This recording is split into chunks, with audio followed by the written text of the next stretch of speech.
Hi students, today we are going to see the third part of the chapter reflection and refraction. So we have seen in the second section different lenses or mirrors, the formation of images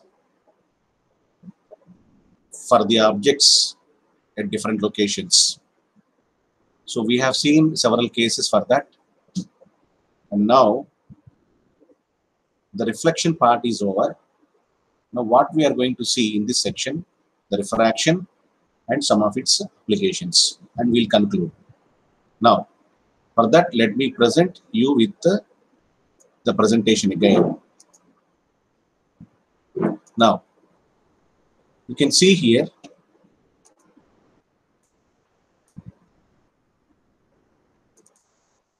yes, as is evident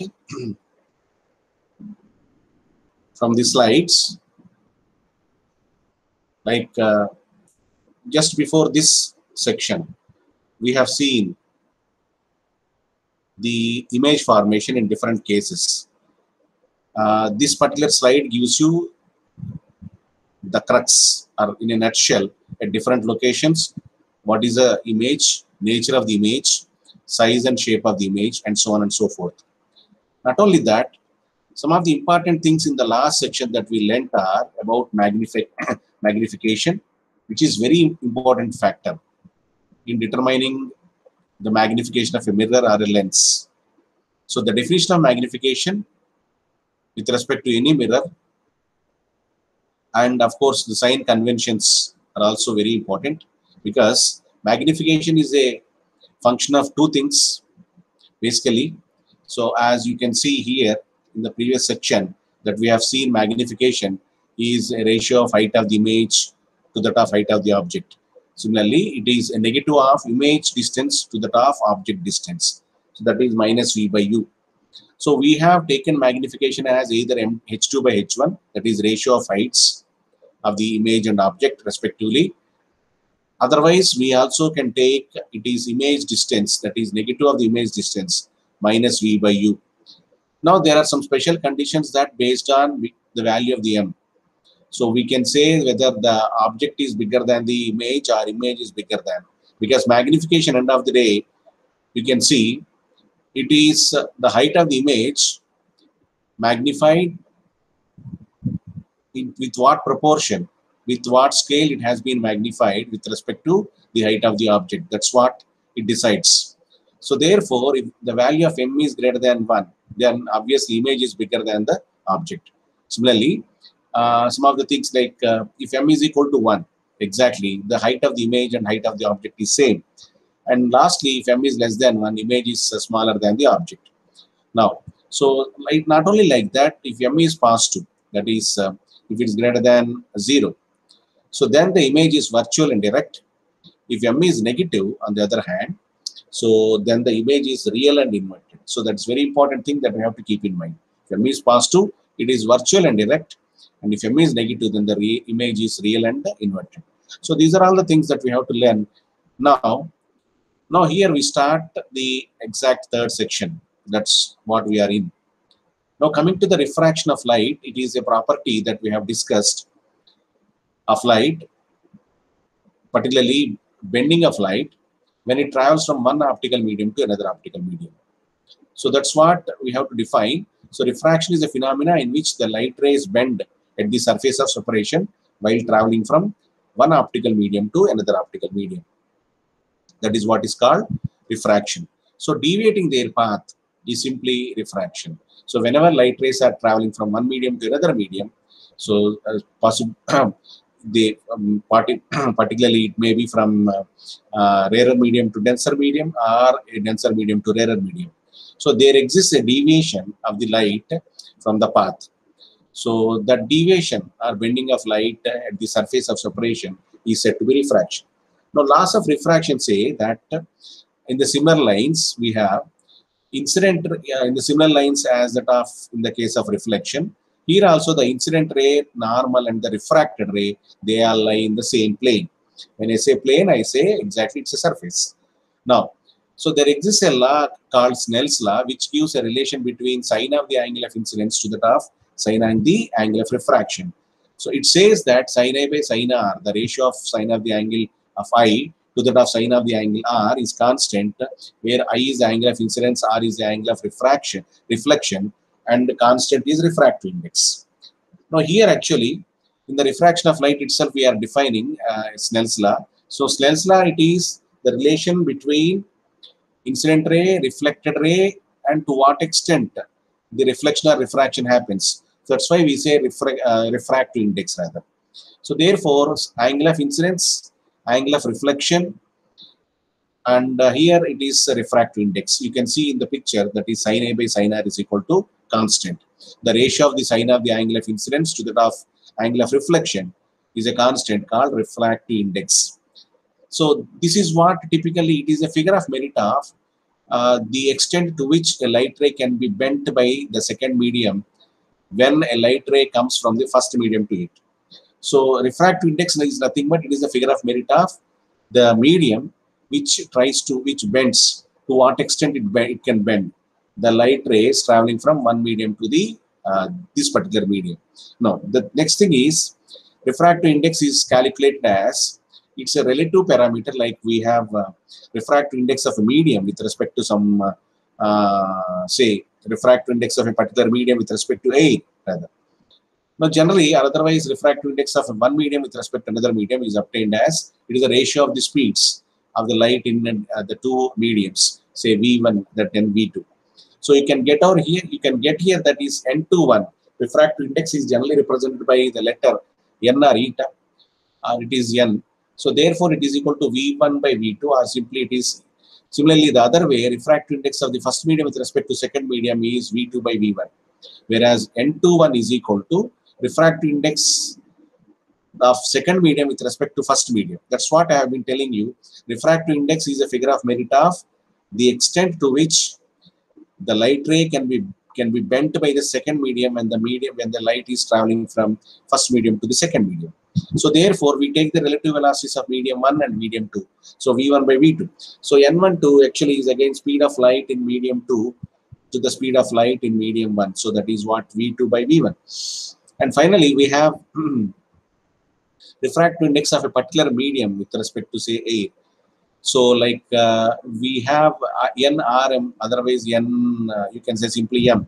So refractive, that is refractive index of a particular medium with respect to air. You can have it as the ratio of the speed of light in air to that of speed of light in that particular medium. So we can say simply it is C by V. Now, as I told you, N21 is the refractive index of medium 2 with respect to medium 1. Now, next thing is you can have refractive indices, the values of refractive indices for different medium, like generally with respect to air. For example, you can see here the refractive index of air with respect to air is approximately 1.003 or 0003. So like that, everything is computed against air. So refractive index is computed against air, and you can have different refractive indices of different materialistic mediums. Like you can have air's refractive index with air, ice refractive index with air. So refractive index of water is around 1.33, like alcohol, kerosene. You can have similarly the other refractive index also very much clearly seen. Now coming to refraction by spherical lenses. So far we have seen mirrors actually, which are firstly we have seen plane mirrors, then we moved on to spherical mirrors where both are possible, like concave and convex. Now it is the time to understand a lens. So what exactly a lens is? So unlike a mirror, actually a lens is a combination or a blend of two mirrors. So here actually a convex lens is shown, a concave lens is shown. You can see two convex surfaces or two convex mirrors when conjoined together. So it forms a convex lens. So we can also call it as a biconvex lens rather, because the two are convex only. So on the other hand, we have two concave or biconcave lens as shown in the beneath the second diagram, the below diagram. Now, With regard to a lens, now the same again, we are going to see and define the same parameters like optical focus, principal axis, focus. Almost all the parameters they remain unchanged, and we can also define here the center point of a lens is known to be an optic center, rather optical focus. So here the only thing is because there are two mirrors, we have one particular geometrical center of the two mirrors, which is called optical point. Okay, so optical center rather. So a line passing through the optic center is the principal axis. So therefore, to define principal axis with regard to lenses is a line passing through the optical center. Now focus. Now next thing is focus is the point where rays converge. Obviously, because even in the case of a biconvex, the rays are assumed to come from infinity distance, and generally they are parallel with respect to each other. So they have to converge after getting refracted through this particular convex lens. And similarly, in the case of concave also, the same exists. So here, actually, they appear to diverge from a particular point, which is taken as focus in the case of biconcave. But for convex, so it is beyond the mirror, it is beyond the lens, and in the case of biconcave, it is just before the lens. So F is clearly observed in both the cases, and you have to get the value of exactly the location of F in such a manner that you have to draw parallel lines, get the parallel lines as the rays of light are parallel to each other and they converge. And in the case of the this one biconcave lens, they diverge from a particular point. That's what we have seen. Next, you see something about rules for drawing the ray diagrams. When I say ray diagram, as I just mentioned, so the one which we have seen so far is said to be a ray diagram. So as the name implies, what is the incident ray, what is the reflected ray or refracted ray. Then we have normal. So with respect to normal, how both the rays are oriented. So these are all the rules for drawing the ray diagrams. Particularly in the case of refraction, because we have just learned that light when travels from one medium to another optical medium, it bends or deviates from its path. So therefore, now considering two different mediums, actually what is the condition? So how to define the rule? Now the rule that governs actually refraction. First one is a ray of light parallel to the principal axis. It always passes through the focus after refraction. So that's what we have seen in the previous slide. So a ray of light parallel to the principal axis always passes through the focus after refraction. So here actually there are successive refractions possible in the previous cases. You can see here. So this is one refraction. Internally within the lens, there exists one more refraction. So the bending happens as 2 times successively, and as a whole, as a result, we have some converging happens there. So therefore, we have the converging at a particular point is because of 2 mirrors.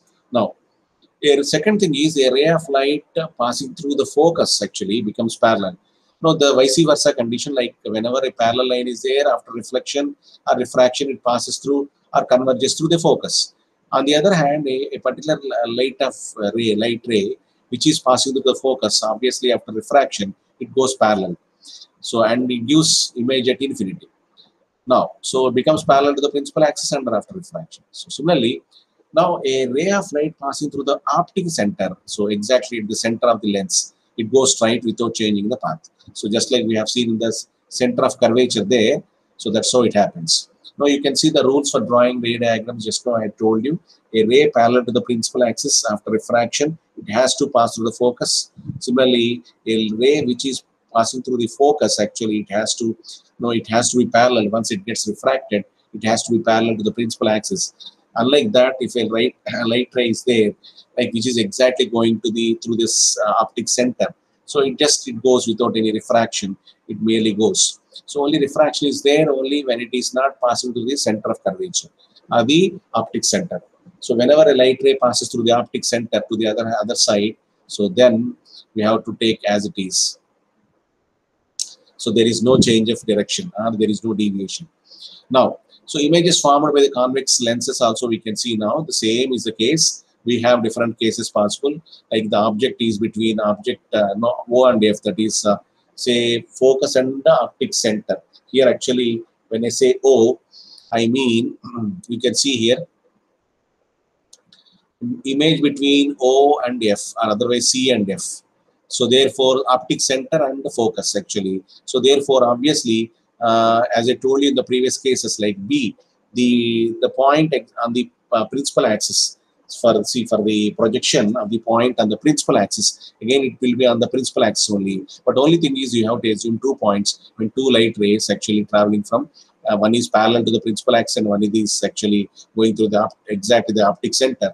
So that way, if you assume, so that will go through the focus. You can observe one ray through the going through the focus, and when well directly it goes to the center of curvature or optic center. So they finally you have the image when formed at the infinity. Can you just see here? So where exactly the image is from? No, it will just because there is no point of intersection there. So only you can view from that angle, and when extended backside, like when extended these two lines backside, they meet somewhere at the point this. And here actually it's a virtual image because virtual image and direct image is formed. So that's what in this case. Similarly, between f1 to f, like focus and 2f, 2 times the focal length.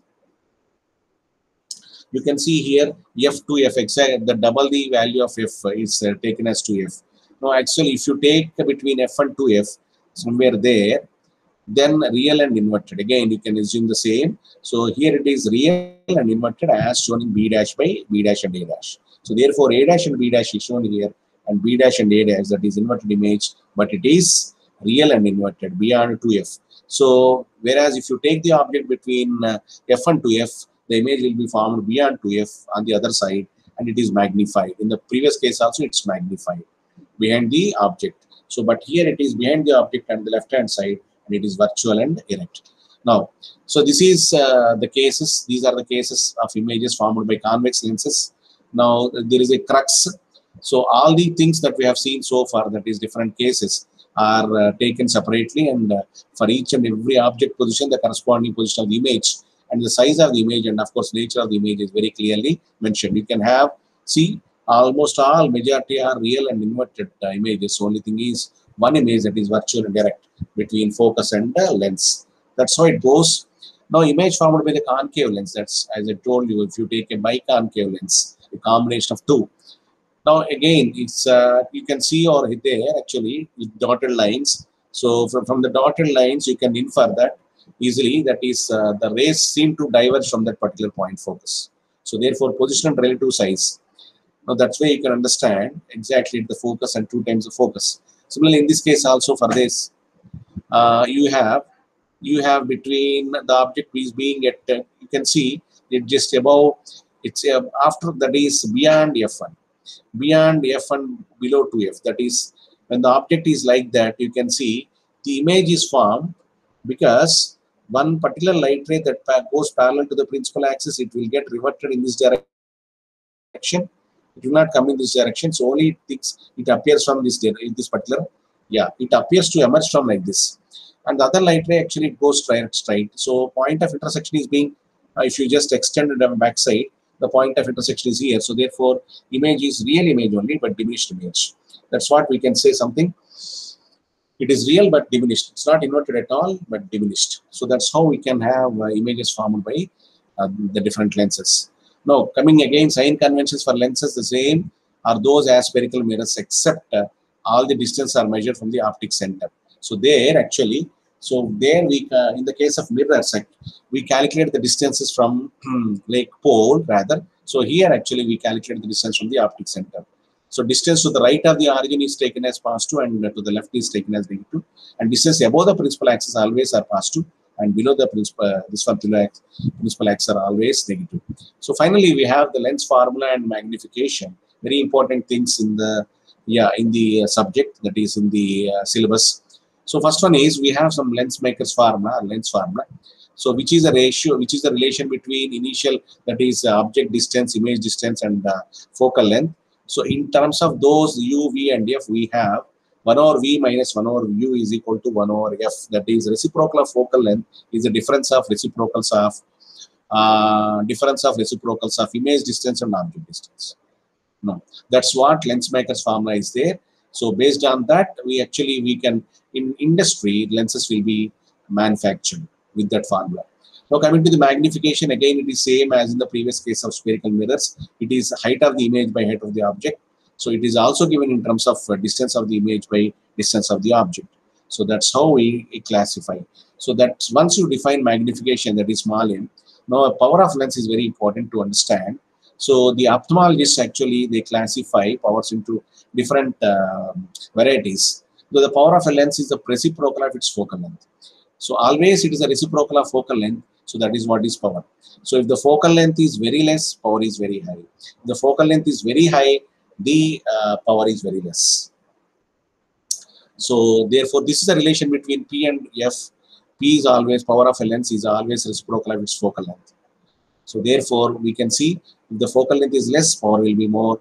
The focal length is high, power will be less. Now, as far as units are concerned, the SI unit of this power of lens is called diopter. So represented by the letter symbol capital D, we call it as diopter. So that's all it for us now. So as far as reflection and refraction are concerned, so I think it's a good value addition if you go through all the different topics in a very detailed manner. Thank you.